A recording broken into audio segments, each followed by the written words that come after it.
45절입니다.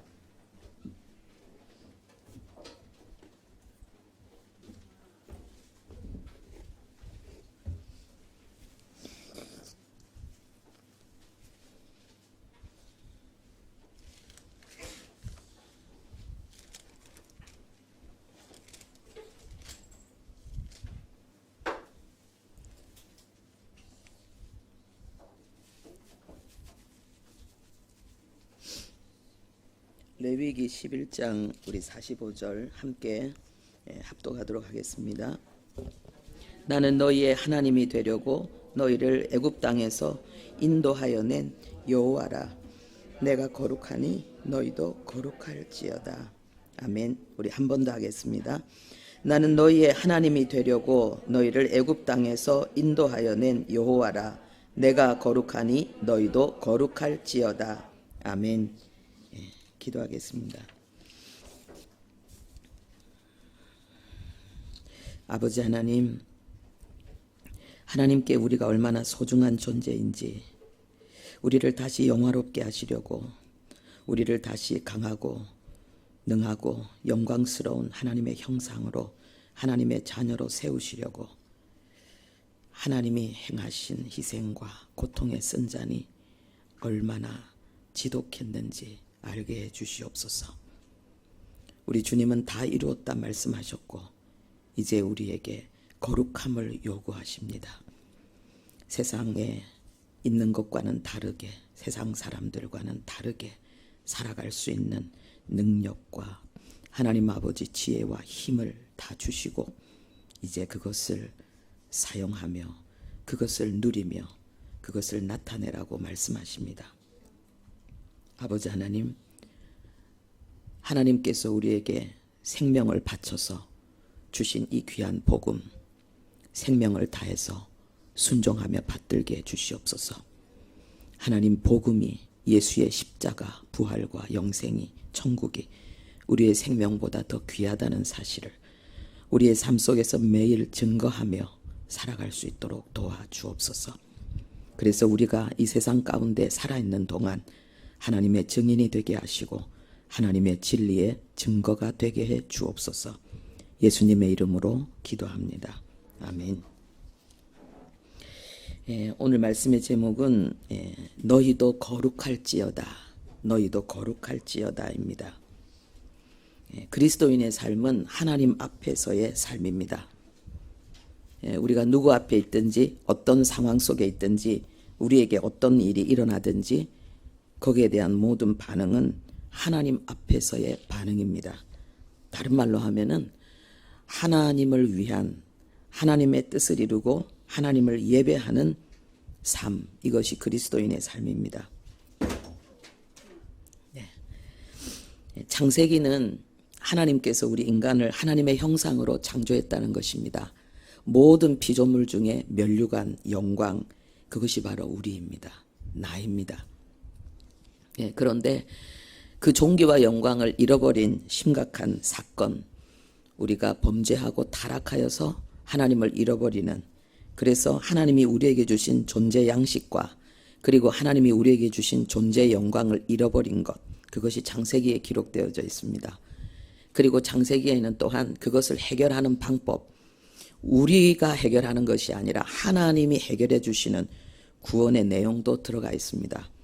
그리고 출애굽기는 하나님의 택한 백성, 하나님의 택한 백성을 향한 하나님의 구원과 양육의 내용이 들어 있습니다.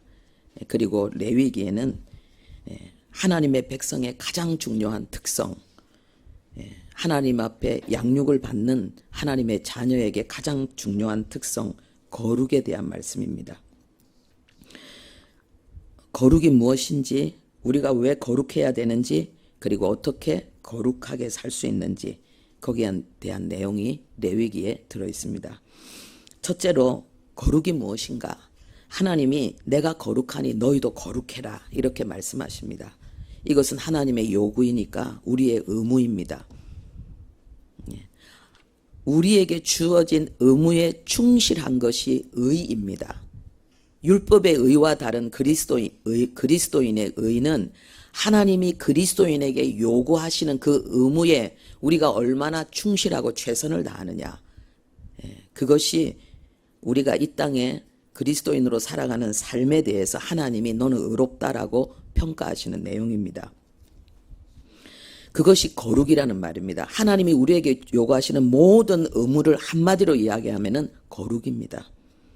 그러면은 이 거룩이 도대체 무엇인가? 이 거룩은 하나님의 거룩을 이야기합니다. 우리가 이루어야 되고 우리가 의무를 다해야 될 거룩은 뭐냐? 하나님의 거룩함이라는 거죠. 이것을 코데시라고 합니다.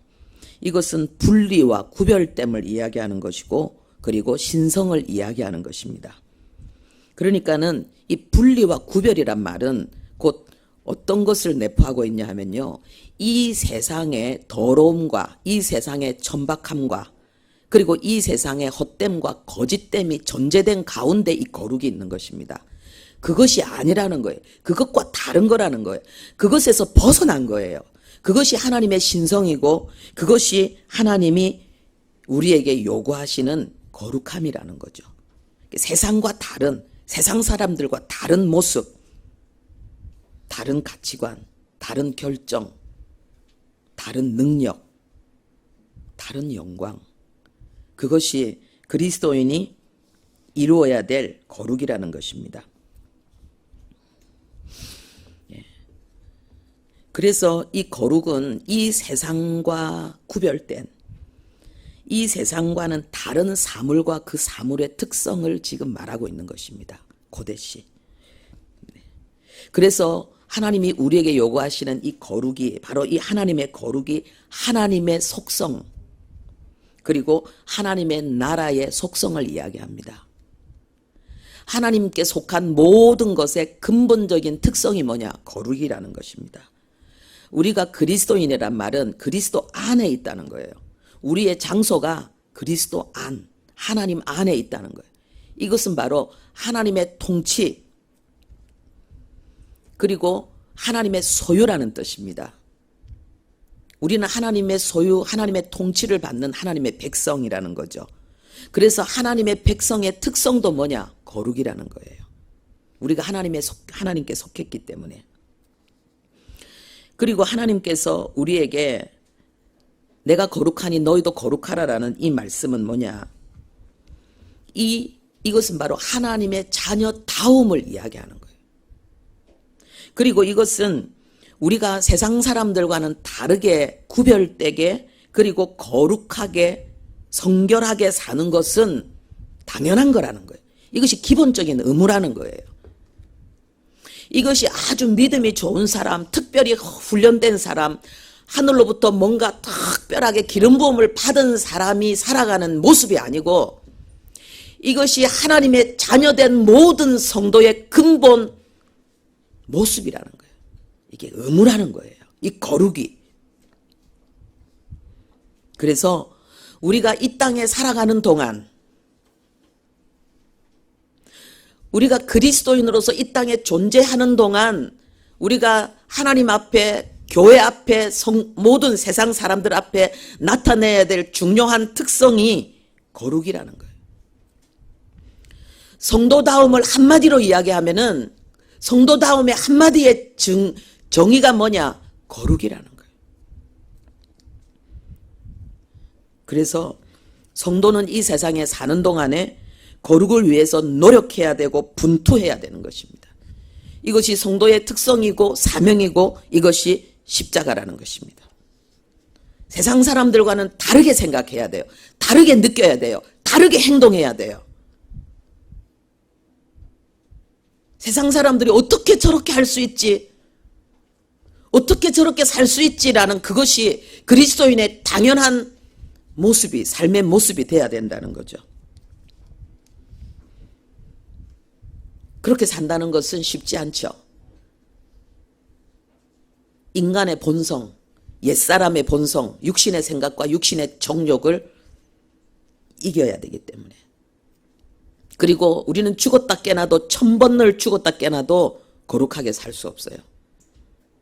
오직 우리에게 임하신 성령님, 그 성령님과 철저한 교제와 교통, 그리고 그 성령님의 이끄심에 순종함의 결과, 그 은혜의 결과 거룩함이 우리 안에 이루어지는 거죠. 그래서 우리가 살아내야 되는 이 성도의 거룩한 모습, 세상 사람들과 다른 존귀하고 영광스러운 모습은 우리의 의지와 노력의 결과가 아니고 이것은 은혜의 열매입니다. 우리가 그것을 추구할 때에, 우리가 그렇게 살고자 우리가 성령님께 겸손히 우리가 의지하며 순복할 때에 성령 하나님이 우리 안에서 이루어 주시는 그 역사입니다.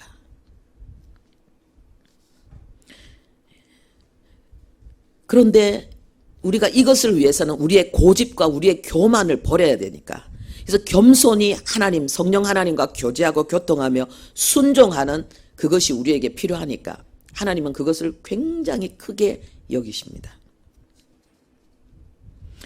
결과에 대한 것이 아니라요, 그 결과는 하나님의 역사거든요. 근데 성령께서 그 열매를, 그 결과를 허락하실 수 있도록 내가 겸손히 주님을 의지한 것, 어린아이처럼 순전하게 하나님의 말씀을 믿고 거기에 나의 전 인격을, 나의 전 힘을 거기에 의존해서 내어드린 것, 내가 내 삶을 막 좌지우지하는 것이 아니라 나의 존재와 나의 삶을 하나님의 손에 내어드린 그 믿음과 그 겸손에 대해서 하나님의 상급이 있다는 것입니다. 싸움을 위해서 우리는 노력해야 되고 헌신해야 되고 분투해야 되지만 승리는 하나님께로부터 오는 것입니다. 거룩함을 위해서 우리가 노력하고 분투해야 되지만 거룩함은 하나님께로 우리에게 주어지는 것입니다. 하나님이 우리에게 주시는 칭찬과 상급, 우리 성경 함께 보겠습니다. 요한복음 14장 32절.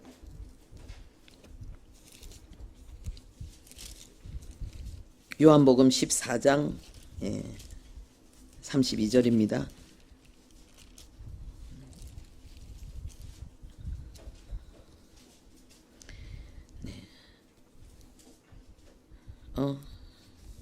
요한복음 14장 32절이 없는데, 잠깐만요.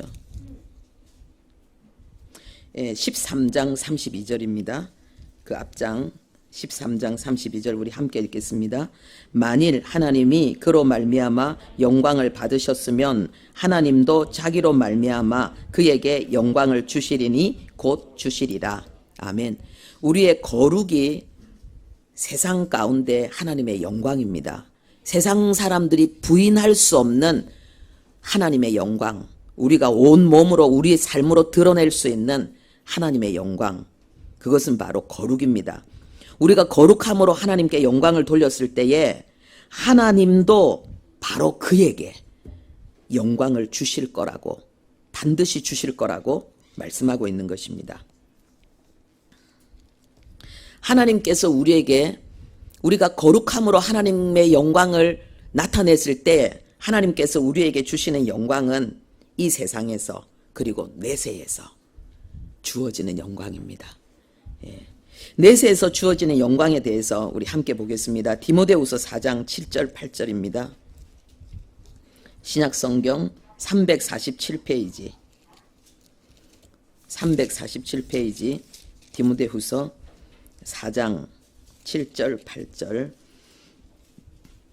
우리 함께 합독하도록 하겠습니다. 디모데후서 4장 7절 8절입니다.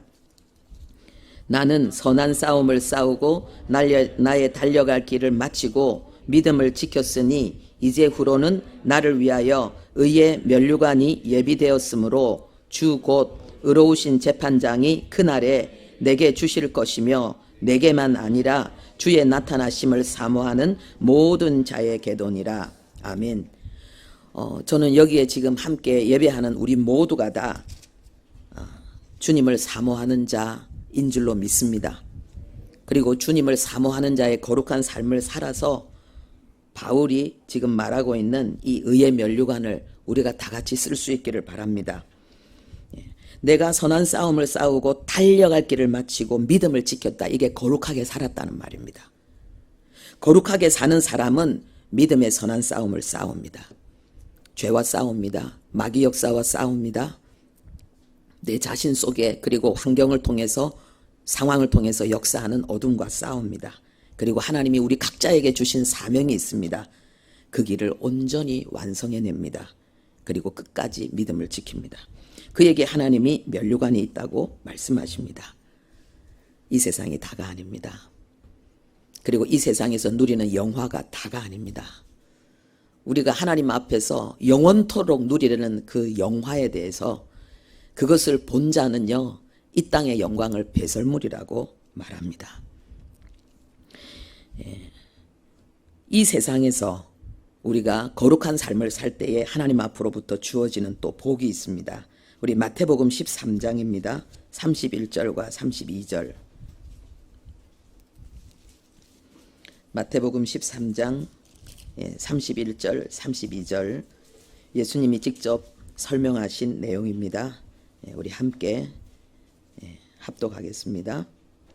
마태복음 13장 31절 32절입니다. 또 비유를 들어 이르시되 천국은 마치 사람이 자기 밭에 갖다 심은 겨자씨 하나를 같으니 이는 모든 씨보다 작은 것이로되 자란 후에는 풀보다 커서 나무가 되매 공중의 새들이 와서 그 가지에 깃들이느니라. 아멘. 천국은 이 땅의 천국을 이야기합니다. 이 땅의 천국이 어디 있습니까? 하나님의 백성들의 심령과 삶 속에 그리고 교회 공동체 안에 하나님의 천국이 이루어집니다. 그 천국이 어떤 것이냐? 자기 밭에 갖다 심은 겨자씨 하나를 같아. 이거는 미친 짓입니다. 겨자씨는 널려 있습니다. 쑥처럼. 그런데 자기가 잘 가꾼 밭에 울타리까지 쳐져 있고 그 밭에 돌을 빼내고 잘 일궈놓은 밭에 겨자씨 하나를 갖다 심는 미친 사람은 없습니다. 겨자씨 하나 눈에 잘 보이지도 않습니다. 손에 넣고 수만 번 크게 심으면 날아가 버립니다. 그런데 그 조그만한 씨앗을요 잘 가꾼 정성껏 가꾼 자기 밭에 심는 하나님. 이것은 뭐냐 하면은 하나님의 나라에 나를 하나님이 심으신 것입니다. 나는 볼품없는 자인데 세상에는 나보다 훌륭한 사람, 착한 사람, 유능한 사람, 멋진 사람, 선한 사람 많은데 하나님이 부족해서 모든 씨보다 작다는 게 가능성이 없다는 거예요. 아무도 나에게 기대하지 않고 나 자신조차도 나에게 기대할 것이 없는 하찮은 나 하나를 꼭 집어서 하나님이 하나님의 나라에 하나님의 귀한 그 구원 역사에 하나님의 동력자의 축복의 자리에 나를 심으신 것입니다. 그런데 내가 자라서 나무가 된다는 것입니다. 나무가 된다는 것은 하나님이 귀하게 쓰실 수 있는 일꾼이 된다는 것입니다. 그래서 모든 인생은 풀입니다. 그런데 나무는 풀이 아닙니다. 아주 연약하고 흔들리고 그리고 헛되고 비상적인 것을 근시안적인 것을 허겁지겁 쫓아가는 그런 인생이 아니라는 거예요. 이제는 영원한 미래, 하나님의 영원한 상급 칭찬, 그리고 하나님과 함께 창조주 하나님, 만물의 주관자가 나의 연인이 되고 나의 아버지가 되는 아주 신비로운 그 교제 속에서 영원한 세계를 보내는 그 나라를 아는 자로 이 세상을 아주 늠름한 나무와 같이 살아간다는 거죠. 세상 풍조에 흔들리지 않고 자기 속에서 충동으로 일어나는 육신의 생각과 정욕에 이끌리지 아니하고 하나님의 진리와 하나님의 뜻을 찾아서 거룩한 길을 위엄 있게 소신 있게 직진하여 걸어가는 하나님의 사람. 잘하면 이렇게 되는 거예요. 여러분 잘하고 있습니까? 잘한다는 것은 성장한다는 것이고 증가한다는 것이에요. 내 안에 믿음이 증가하는 거예요. 하나님에 대한 지식이 증가하는 거예요. 하나님에 대한 사랑이 증가하는 거예요. 그러니까 성장하는 거예요. 여러분 어린 아이의 모습과 어른의 모습은 다릅니다. 자라면은 성장하면은 어린 아이의 모습을 그 일을 하지 않습니다. 인격이 달라지는 거예요. 성품이 달라지는 거예요. 생각이 달라지고 느낌이 달라지고 반응하는 모든 것이 달라지는 거예요. 이게 뭡니까? 이 땅에서 거룩하게 사는 자에게 주시는 상급이에요. 이렇게 성장한다. 이것이 내가 잘해. 이게 수동으로 돼 있어요. 수동이라는 게 뭡니까? 100% 내 의지가 아니에요. 내 결정이 아니에요. 내 안에서 100% 외부의 힘에 의해서 되어지는 거예요. 하나님의 은혜로 내가 성장한다는 거예요. 그런데 이게 가정법이에요. 이게 뭐냐? 하나님의 자녀 중에서 하나님의 밭에 심겨진 씨앗인데 자라는 게 있고 자라지 못하는 게 있다는 거예요. 여러분 자랍니까? 여러분 믿음이 자라고 있습니까? 여러분의 거룩함이 더 강력해지고 더 깊어지고 있습니까? 하나님은 어떤 사람은 전적인 100% 하나님의 역사로 자라게 하는데 어떤 사람은 자라게 할 수 없다라고 말씀하시는 거예요. 하나님의 능력을 제한시키는 요소가 내 안에 있다는 거예요. 예수님이 모든 병자를 고치고 귀신을 쫓아내고 만나는 사람들의 인생을 바꿀 수 있는 그 능력을 가진 주님이 자기 동네에 가서는 그들이 믿지 아니함으로 그 능력을 제대로 발휘할 수 없어서 소수의 몇 사람의 병만 고쳤다 이랬습니다. 하나님의 능력을 제한하는 것이 어디에 있어요? 우리 안에 있습니다. 내 안에 있습니다. 내가 예수를 5년, 10년, 20년 믿었는데 나는 자랐는가? 그래서 새들이 나에게 깃들이고 있는가? 세상에서 지치고 피곤한 영혼들, 그런데 진리를 사모하는 경건한 하나님의 사람들이 내 품에 안겨서 쉬고 있는가? 위로를 받고 있는가? 나는 그들이 힘들고 아플 때 찾는 사람인가? 나는 하나님의 거룩하고 경건한 백성이 사망의 그늘에서 신음하며 죽어갈 때에 내가 하나님 앞에 사람 낚는 어부가 되어서 나는 생명의 손이 되어서 그들을 하나님 앞으로 이끌고 내 자식을 기르고 내 자식을 위로하고 양육하는 것처럼 그들을 그렇게 품에 안고 업고 이끌었는가? 나는 자랐는가?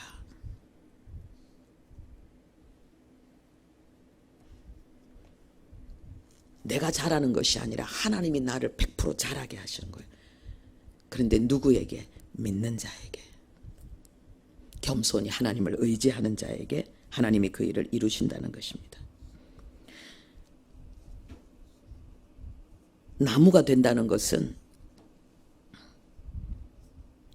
하나님의 안전, 하나님이 자라게 하셔서 그래서 많은 새들이 깃드는 이 나무로 이 사람이 성장되어지고 변화되어진다는 것은 하나님의 통치를 받고 있다는 거예요. 하나님 안에서 평화를 누리고 있다는 것입니다. 새들이 깃드니까 가시가 돋친 사람에게 어떤 새가 와서 가시가 막 나 있는 나무에는 새가 앉지 않습니다. 가시가 없는 거예요.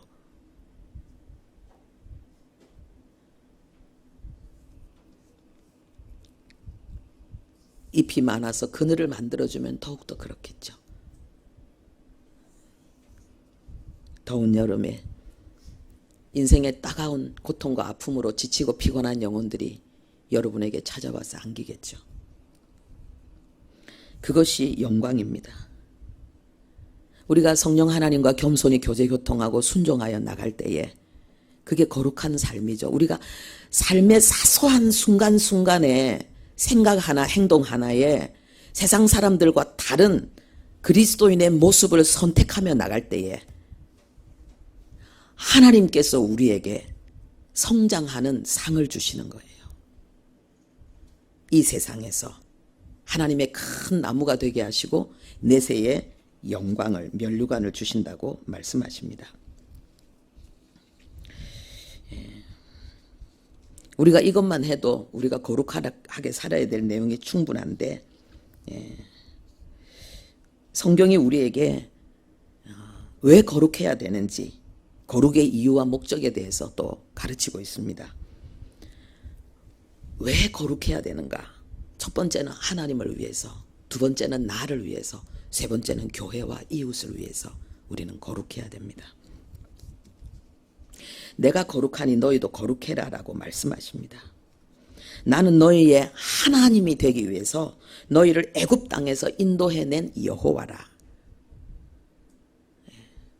나는 너희의 하나님이 되기 위해서. 구원받은 하나님의 백성들은 이 말씀이 다 이루어진 자잖아요. 이제 우리의 통치자, 우리의 왕이 하나님이십니다. 그리고 그 하나님의 속성은 거룩입니다.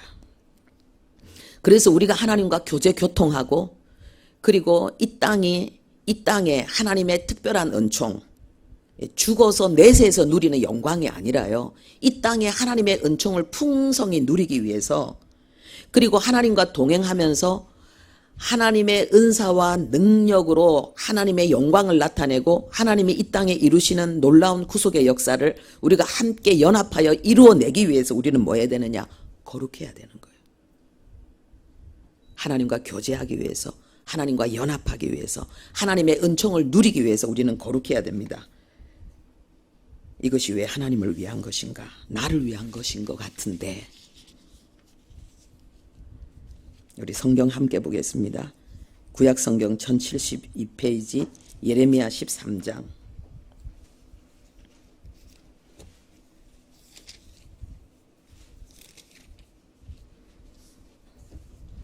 예레미야 13장 16절 하반절부터 17절까지 우리 함께 보겠습니다. 16절 하반절은 제가 읽고 17절은 같이 읽읍시다. 예레미야 13장. 너희 하나님 여호와께 영광을 돌리라. 너희가 이를 듣지 아니하면 나의 심령이 너희 교만으로 말미암아 은밀한 곳에서 울 것이며 여호와의 양떼가 사로잡힘으로 말미암아 눈물을 흘려 통곡하리라. 하나님이 우리의 교만으로, 우리가 거룩하지 않는 가운데 우리가 계속해서 거룩하지 않게 살면 안 되니까 회개하고 하나님 앞으로 돌아와 거룩함을 회복해야 되니까, 자범죄를 해결해야 되니까 하나님이 우리에게 징계와 고통을 주실 때에 하나님은 눈물을 흘리며 통곡하신다고 말씀하십니다. 우리가 그릇 행하여 우리가 죄악 가운데 우리가 신음하는, 우리 고통하는 우리의 모습을 보고 하나님이 통곡하신다고 말씀하십니다. 여러분, 하나님은 우리의 하나님이 말씀하십니다. 모세에게 나는 하나님 못해요. 그러니까 나는 말을 못해요. 하나님이 이스라엘 백성들이 하나님 앞에 범죄하니까 하나님이 말씀하십니다. 모세에게 내가 입을 지었다라고 말씀하십니다. 이스라엘 백성들에게 눈을 만드신 분이 눈이 없겠느냐? 내가 너에게 눈을 주었는데 내 눈이 없겠느냐? 내가 너에게 듣는 귀를 주었는데 내 귀가 없겠느냐? 하나님이 우리에게 마음을 주셨는데, 우리에게 감정을 주셨는데, 의지를 주셨는데 하나님의 감정과 하나님의 의지가 없겠습니까? 하나님은 기뻐하시는 하나님, 하나님은 춤추는 하나님, 하나님은 너무 기뻐서 우리를 위해서 환호성을 지르는 하나님, 그리고 하나님은 고통하시며 괴로워하시고 탄식하시는 하나님, 아파하시는 하나님, 통곡하시는 하나님이십니다. 하나님의 가장 큰 기쁨이 나에게 있고 하나님의 가장 큰 고통과 슬픔이 나에게 있습니다. 내가 하나님을 기쁘시게 할 수도 있고 내가 하나님을 통곡하며 울게 할 수도 있습니다. 우리는 너무 오랫동안 죄의 습성에 빠져서 나의 고통과 나의 아픔에 대해서만 처절하죠. 하나님의 고통과 하나님의 아픔에 대해서 우리는 눈을 떠야 됩니다.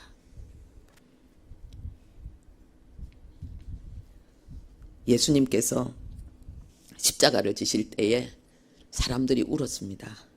여인들이 울었습니다. 그랬을 때 예수님이 너 자신과 네 자녀들을 위해서 울라고 말씀하십니다. 그런데 예수님은 그 전에 울 만큼 다 우셨어요. 어디서요? 겟세마네 동산에서. 심한 통곡과 눈물로 간구와 소원을 하나님 앞에 아뢰었어요. 예수님이. 누구를 위해서요? 나를 위해서.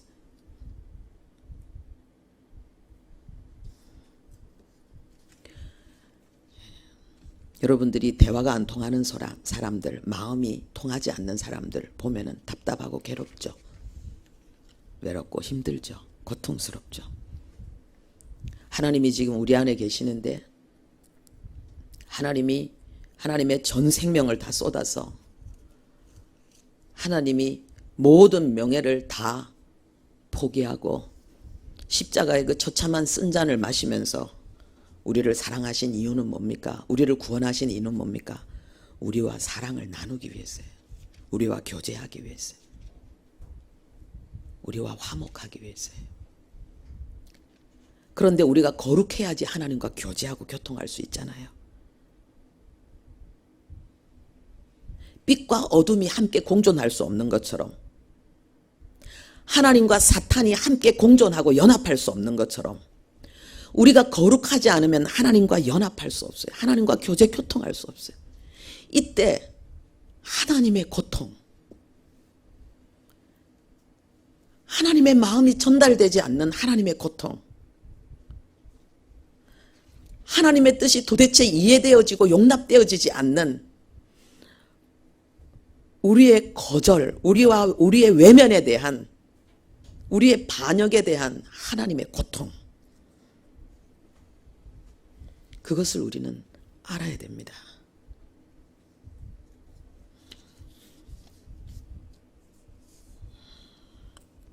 나 자신을 위해서 또 거룩해야 됩니다.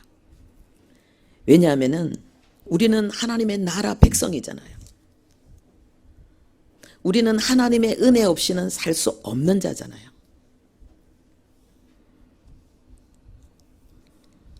많은 사람들이 하나님이 직접 말씀하셨습니다. 너희의 부르심을 봐라.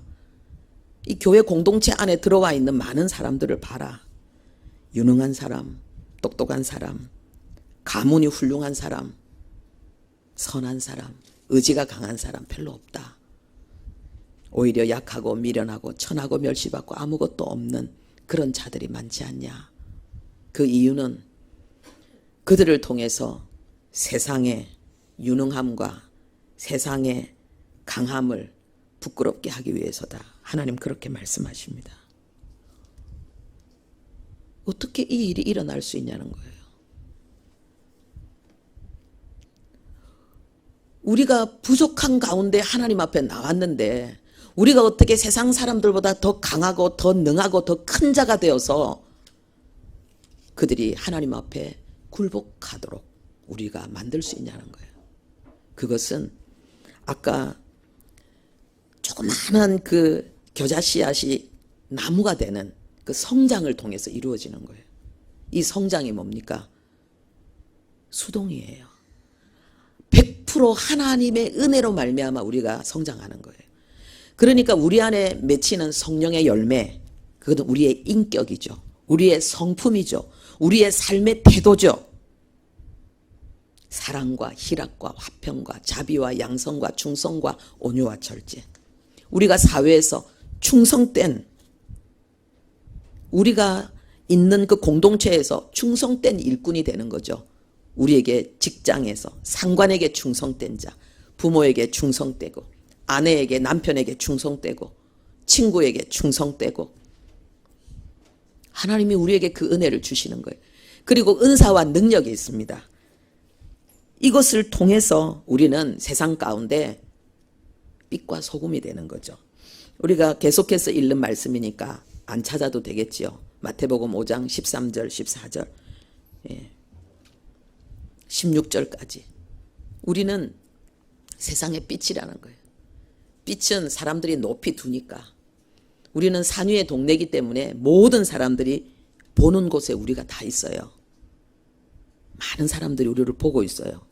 그래서 우리가 하나님 앞에 거룩함으로, 아주 작고 사소하고 은밀한 일에 우리가 하나님 앞에 거룩함으로 순종할 때에 하나님의 그 놀라운 성령의 역사가 나타나서 성령의 열매가 맺혀지고 성령의 은사와 능력이 역사하고 그리고 하나님이 행하시는 놀라운 역사를 통해서 우리는 빛이 되는 거예요.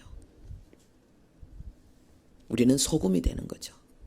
예, 성경을 찾아봐야 되겠습니다. 마태복음 5장 13절. 우리가 그렇게 하지 못할 때에 우리는 어떻게 되는가? 마태복음 5장 13절입니다.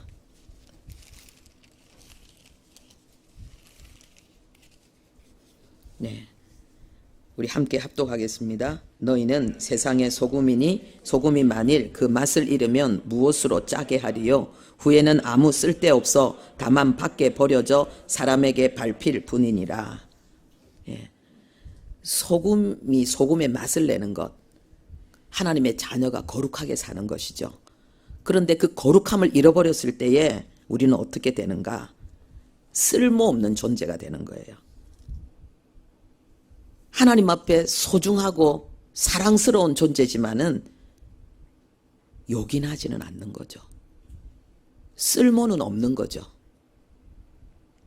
예, 그랬을 때에 우리는 사람에게 밟힌다는 거예요. 세상에서 아주 비천하고 아주 수치의 존재가 된다는 거죠. 왜 그렇습니까? 무능하니까, 무익하니까, 오히려 해가 되니까. 저는 이런 얘기 많이 듣습니다. 예수 믿는 사람들 좀 착하긴 한 것 같은데 열심히 일을 안 한다는 거예요. 맨날 교회 간다 그러고 맨날 기도한다 그러고 맨날 성경 본다 그러면서 주어진 일에 최선을 다하지 않는다는 거예요. 그건 아니죠. 그 사람은 거룩하게 살지 않기 때문에 그런 거예요. 왜냐하면 거룩하게 살면은 충성의 열매가 맺히게 돼 있어요. 충성의 열매는 자기가 있는 자리에서 최선을 다하는 거예요. 자기에게 주어진 임무에 최선을 다하는 거예요. 성경에서 뭐라고 말했느냐? 여러분들이 직장에서 상관이 있으면은 주께 하듯 하라 그랬어요. 주님께 하듯 하라 그랬어요. 학생이 공부를 할 때도 성심껏 최선을 다해야 돼. 우리에게 주어진 24시간을 우리는 열과 성을 다해서 살아내야 돼요. 쉴 때도 확실하게 쉬어야 되고 때로는 즐길 때도 건강하게 아름답게 확실하게 즐겨야 되고 나누어야 되고 그리고 일을 할 때도 끝장을 보게 일을 해내야 된다는 거예요. 최선을 다해서. 이게 성령 충만한 사람의 모습이죠. 그래서 우리는 하나님을 위해서 우리 자신을 위해서 거룩해야 되고 그 다음에 이웃을 위해서 거룩해야 됩니다. 그것은 바로 그 밑에 나와 있는데 우리 함께 읽겠습니다. 14절부터 16절까지 너희는 세상의 빛이라 산 위에 있는 동네가 숨겨지지 못할 것이요 사람이 등불을 켜서 말 아래에 두지 아니하고 등경 위에 두나니 이러므로 집안 모든 사람에게 비치느니라. 이같이 너희 빛이 사람 앞에 비치게 하여 그들로 너희 착한 행실을 보고 하늘에 계신 너희 아버지께 영광을 돌리게 하라. 네, 우리가 어둠 가운데 빛이라는 거예요. 세상은 그리스도인이 거룩하게 행할 때에 그들은 밝은 세상을 맞이하게 된다는 거예요. 아름다운 세상을 맞이하게 된다는 거예요. 질서정연한 아주 선한 복된 세상을 맞이하게 된다는 거예요. 그리스도인이 거룩하게 행하지 않을 때에 세상은 어둠이라는 거예요. 무질서와 혼돈이죠. 그 속에서 악은 관영하게 되는 거죠. 약한 사람, 선한 사람들이 보호받을 수 없는 그런 상황이 되는 거죠. 우리가 왜 거룩해야 되는가? 거룩함의 목적이 하나님을 위해서, 우리 자신을 위해서, 이웃을 위해서요. 그러면 우리는 세 번째로 어떻게 거룩하게 살 수 있는가? 도대체 거룩한 삶이 무엇인가? 거기에 대한 내용입니다. 이게 바로 레위기의 주 내용인데 이 레위기에는 세 가지를 들어서 우리에게 그것을 제시하고 있습니다. 첫 번째는 제사, 두 번째는 계명, 그리고 세 번째는 절기입니다. 이 제사는 뭡니까? 제물을 가지고 하나님 앞에 나가는 거예요. 이 제물은 바로 예수 그리스도를 이야기하는 것입니다. 우리는 예수 그리스도 안에서 우리는 하나님과 교제하고 화목하고 그리고 하나님의 능력을 힘입어 살아가게 됩니다. 또 이 우리의 거룩을 위해서 하나님께서 우리에게 제사를 말씀하고 있다는 이야기는 뭐냐 하면요. 우리는 계속해서 하나님 앞에 회개해서 죄사함을 받는 그러한 과정이 필요한 존재라는 것을 말씀하고 있는 것입니다. 우리 안에 죄의 충동이 일어나는 것은 죄가 아닙니다. 죄의 충동은 죄가 아닙니다. 그 죄의 충동에 따라 행동하는 것이 죄입니다.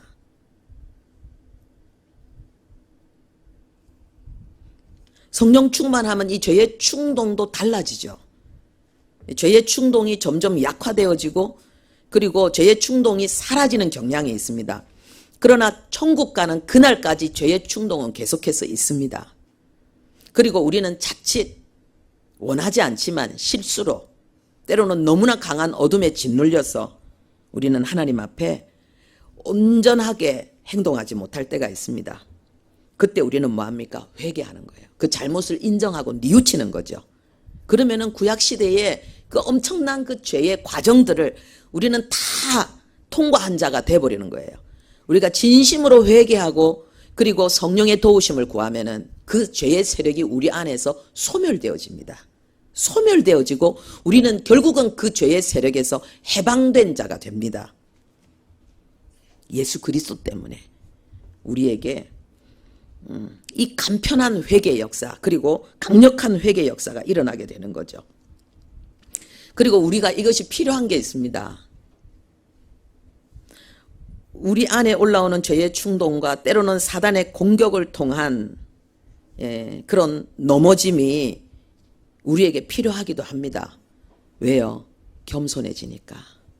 그리고 우리가 하나님을 찬양하고 하나님을 예배하면서 우리가 하나님 뜻대로 살고자 하는 모든 열정이 나의 것이 아니고 이것이 내 안에 하나님의 성령으로 인한 것이라는 걸 우리는 알 수 있으니까. 그리고 구원의 감격이 날마다 새로워지니까. 구원의 감격이.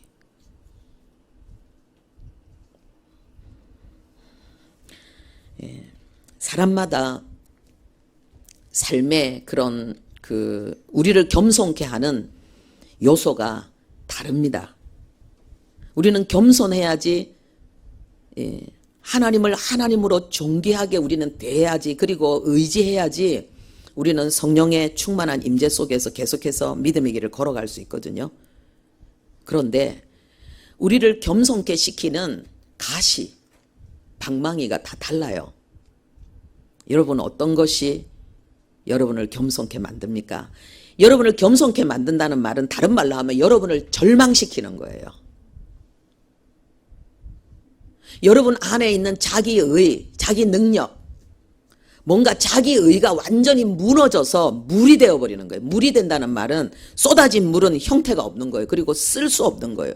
무가치한 거예요.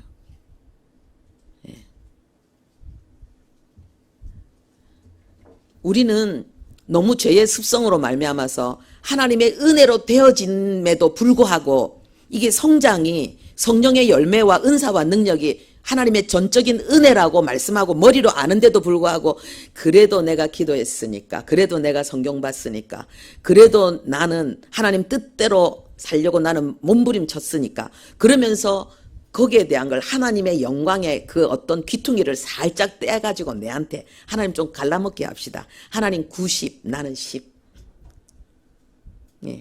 그게 너무 심하면 5라도 하나님 내 거 달라고 그러면서 우리의 마음에 교만이 설 생기는 거예요.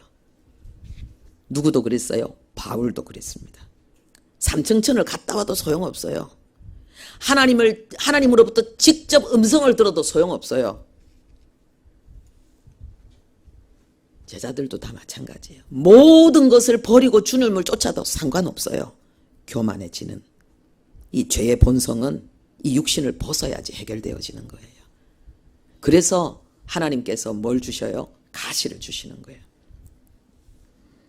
그런데 때로는 하나님 앞에 부족한데도 불구하고 좀 더 거룩하고 존귀하게 쓰임받아야 되는 사람이 있어요. 어떤 기능과 역할에 있어서 그 사람들에게는 하나님이 더 큰 고통을 주시죠. 그죠? 여러분들에게는 어떤 고통이 있습니까? 어떤 아픔이 있습니까? 하나님이 저에게 주시는 최고의 고통은 설교할 때에 하나님의 기름 부음 없이 설교한다는 거예요. 복음의 내용을 전하지만은 하나님의 기름 부음 없이 설교하는 것은 죽음과 같은 거예요. 그리고 너무 미안하잖아요, 여러분들에게.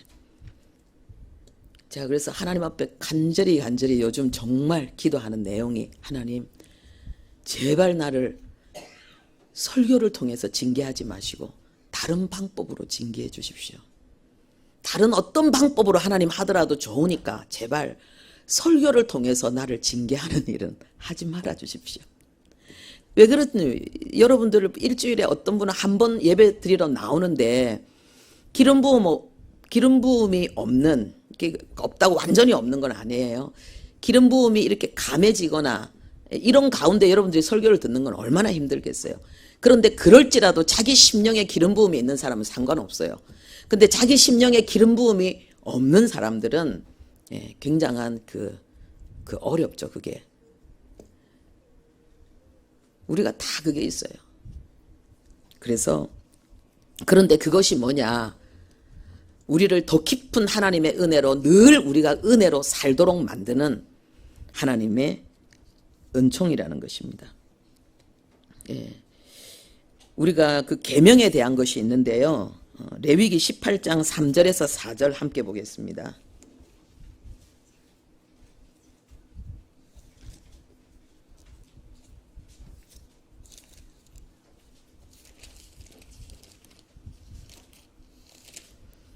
레위기 18장 3절과 4절, 신약성경 173페이지입니다. 우리 함께 합독하겠습니다.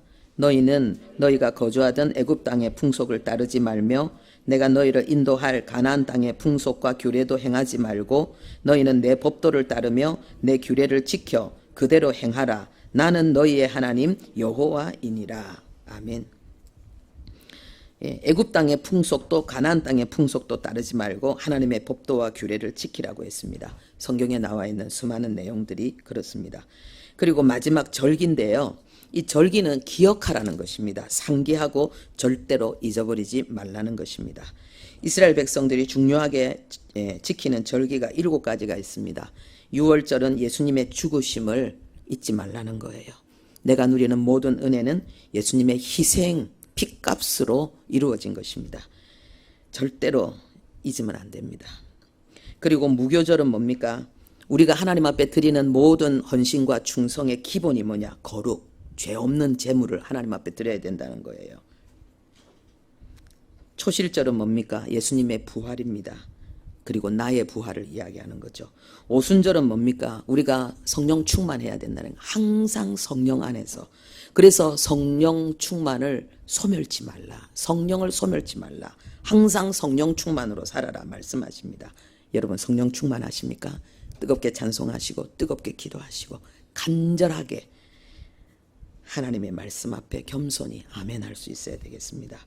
나팔절은 예수님의 복음과 재림을 이야기합니다. 속죄절은 뭡니까? 그리스도의 구속의 완성을 이야기합니다. 그리고 수장절은 영원한 천국입니다. 구별을 이야기합니다. 곡식을 창고에 드리는데 알곡은 드리는데 쭉정이는 버리죠. 물고기도 그물을 모아서 좋은 물고기는 안으로 드리는데 나쁜 물고기는 다시 버리죠. 수장절의 의미는 뭡니까? 하나님의 심판이에요. 우리가 거룩한 삶을 우리의 의무로 생각하고 십자가로 생각하고 승리해서 이 땅에서 큰 나무가 되는, 새들이 깃드는 나무가 되는 영광을 누리시고 그리고 천국에서도 면류관의 주인공 되시기를 주님의 이름으로 축복합니다. 아멘. 하나님 아버지, 우리가 믿고 이 땅에 그리스도인으로 사는 이 삶이 얼마나 귀한지요. 우리가 그리스도인으로 숨쉬는 모든 하루하루에 대해서 하나님의 관심은, 하나님의 심장은 고동치고 하나님의 관심은 집중되어져 있습니다. 하나님이 우리에게 주신 복음의 능력, 그 성령의 능력으로 우리가 거룩함을 날마다 날마다 이룰 수 있다는 이 사실, 그것이 세상 가운데 우리가 드러낼 하나님의 영광이며, 그리고 진리를 찾는 수많은 영혼들을 하나님 앞으로 이끄는 진리의 표시라는 사실을 우리가 깨닫고, 우리가 생명보다 더 거룩을 소중히 여기고 그 무엇보다도 더 아버지 거룩을 소중히 여기며 살게 해 주옵소서. 예수님의 이름으로 기도합니다. 아멘.